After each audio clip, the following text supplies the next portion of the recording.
nama saya Farah Madina. Di sini saya akan menjelaskan tentang bagian-bagian telur mentah dan matang beserta fungsinya. Pada bagian telur terdapat cangkang yang berfungsi untuk melindungi telur dari kerusakan fisik. Pada bagian kedua terdapat membran cangkang yang berfungsi sebagai lapisan pelindung tambahan untuk menahan bakteri agar tidak masuk ke dalam isi telur. Pada bagian ketiga terdapat rongga udara yang berfungsi sebagai cadangan oksigen untuk embrio ketika telur dibuahi dan berkembang.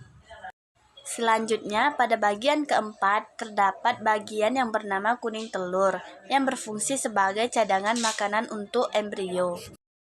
Pada bagian kelima, terdapat putih telur yang berfungsi untuk melindungi kuning telur serta menyediakan air dan nutrisi bagi embrio yang sedang berkembang. Selanjutnya, pada bagian keenam, terdapat bagian yang bernama kalaja yang berfungsi untuk menahan kuning telur agar tetap berada pada tempatnya.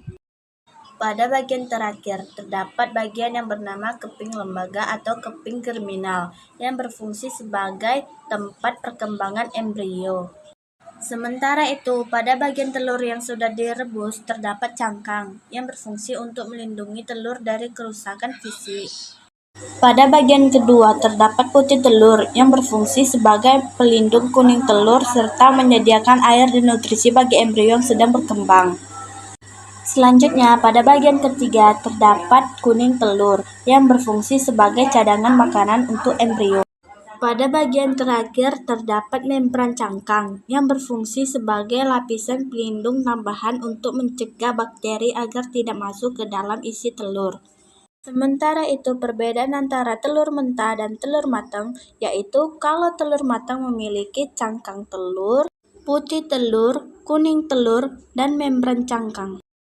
Sedangkan bagian telur mentah memiliki bagian seperti cangkang, membran cangkang, rongga udara, kuning telur, putih telur, kalaza, dan keping lembaga.